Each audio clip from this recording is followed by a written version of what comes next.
आप हैं निष्कर्ष भारत के साथ और मैं हूं मनोज चतुर्वेदी। बिहार बदलाव यात्रा जो है प्रशांत किशोर की दिन पर दिन और तेज होते जा रही है और तस्वीरें आप देख रहे हैं, कुनबा कितना बढ़ता जा रहा है। लोग रात के 8-8 बजे तक इंतजार कर रहे हैं। जी हां, लेकिन प्रशांत किशोर ने फिर से एक बार मोदी और अमित शाह पर हमला बोला है। प्रशांत किशोर ने मोदी और अमित शाह को चैलेंज किया है कि यदि दम है तो ये बताइए बिहार की जनता को कि चुनाव बाद नीतीश कुमार ही मुख्यमंत्री बनेंगे। सुन लीजिए पहले।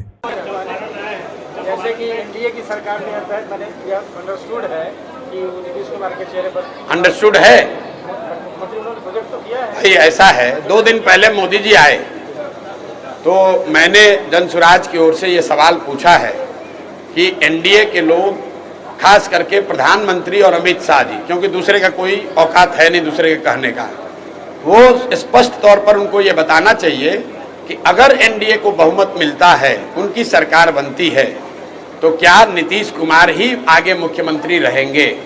क्योंकि अभी तक इन 2 महानुभावों ने, देश के प्रधानमंत्री नरेंद्र मोदी जी ने और अमित शाह जी ने, ये नहीं कहा है कि जीतने के बाद नीतीश कुमार ही रहेंगे।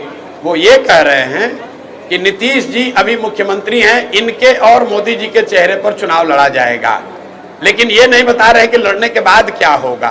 हमने महाराष्ट्र में देखा है, महाराष्ट्र में शिंदे जी मुख्यमंत्री थे, वहां पर यही अमित शाह जी ने, प्रधानमंत्री जी ने कहा कि शिंदे जी और मोदी जी के चेहरे पर चुनाव लड़ा जाएगा। लेकिन जब चुनाव का परिणाम आ गया तो भाजपा ने अपना मुख्यमंत्री बनाया है। तो मैं जानता नहीं हूं कि एनडीए यहाँ किसको मुख्यमंत्री बनाएगी, लेकिन बिहार की जनता को ये जानने का हक है कि एनडीए ये घोषित करे कि क्या अभी के मुख्यमंत्री नीतीश कुमार ही एनडीए की जीत की स्थिति में वही मुख्यमंत्री होंगे कि नहीं होंगे। मैं ऐसा समझता हूं कि भाजपा के नेताओं में दम नहीं है। अगर दम है तो बोलकर दिखाएं कि चुनाव जीतने के बाद नीतीश कुमार ही एनडीए के मुख्यमंत्री होंगे। ये बात भाजपा के नेता कह के दिखाएं, तब उसका उत्तर दिया जाएगा। सुना आपने। और प्रशांत यहीं नहीं रुके, प्रशांत किशोर ने नीतीश कुमार पर भी हमला बोल दिया। उन्होंने कहा कि एक सिपाही की जब भर्ती होती है तो उसके लिए भी फिटनेस टेस्ट होता है कि वो मानसिक रूप से सही है कि नहीं, शारीरिक रूप से सही नहीं है कि नहीं है। लेकिन जनाब, आप तो मुख्यमंत्री हैं, आप अपना टेस्ट क्यों नहीं करवाते हैं। सुन लीजिए प्रशांत किशोर के बोलने का अंदाज।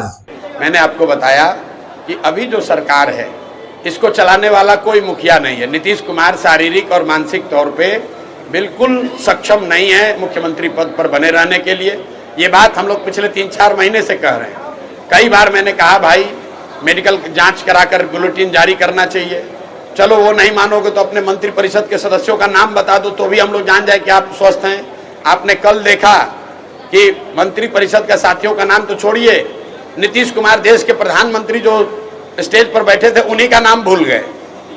आप जरा समझिए, हंसने की बात नहीं है। बिहार के सामान्य परिवार के लड़के अगर वो सिपाही बनना चाहते हैं, शिक्षक बनना चाहते हैं, तो उनका फिजिकल फिटनेस टेस्ट होता है, मेडिकल कराया जाता है। अगर आप फिजिकली मेंटली फिट नहीं है तो आप सिपाही मास्टर नहीं बन सकते हैं। लेकिन ऐसा कैसे है कि 13 करोड़ लोगों का मुखिया, सब आदमी ये कह रहा है भाई इनकी तबीयत ठीक नहीं है, फिर भी भाजपा वाले उन्हीं को थोपे हुए हैं। क्यों थोपे हुए हैं, ये आपके और समाज के चर्चा और उनके निर्णय का विषय है। मैं ऐसा समझता हूं कि चाहे बेतिया राज के अधिग्रहण का मामला हो, लॉ एंड ऑर्डर का मामला हो, या सरकार की ओवरऑल जो फंक्शनिंग है, इस सरकार का मुखिया शारीरिक मानसिक तौर पर फिट नहीं है। सरकार को मुख्यमंत्री नीतीश कुमार नहीं चला रहे हैं, 3-4 रिटायर्ड ब्यूरोक्रेट जो उनके सलाहकार है वो लोग चला रहा है, और 3-4 उगाही मंत्री है। मैं उनको कहता हूँ सब उगाही मंत्री है। जो 4-5 महीने बचे हुए हैं ये लोग लूटने में लगे हुए हैं। जिस सरकार का कोई मुखिया नहीं होगा उसमें इसी तरह के कानून बनेंगे, इसी तरह की गलतियां होंगी। आप देख रहे हैं कानून व्यवस्था की हालत, रोज मर्डर हो रहा है, रोज हंगामा हो रहा है।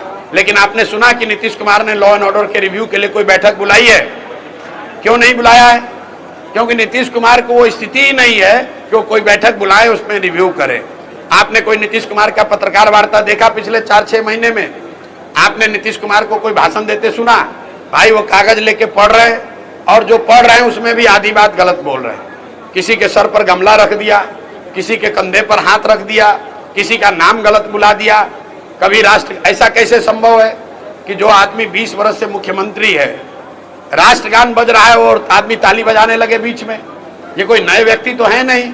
तो कहीं ना कहीं उनकी जो मानसिक हालत है वो स्वस्थ नहीं है, मानसिक तौर पर नीतीश कुमार स्वस्थ नहीं है। और मैं बिल्कुल इसको जिम्मेवारी से कह रहा हूं, अगर वो स्वस्थ हैं तो मेडिकल जांच कराइए, मेडिकल बुलेटिन जारी करा दीजिए। नहीं करा सकते हैं, अपने जितने मंत्रिपरिषद हैं, मंत्रिपरिषद के साथी है, कैमरे पर आकर उसका नाम बता दीजिए। अगर वो भी नहीं करना, अपने जो 5 आपके फेवरेट अफसर हैं वो अफसरों का नाम बता दीजिए कैमरा पर। नीतीश कुमार को कोई बात याद नहीं है, ज्यादातर बात याद नहीं है। जो लोग लिख कर देते हैं वही वो पढ़ते हैं।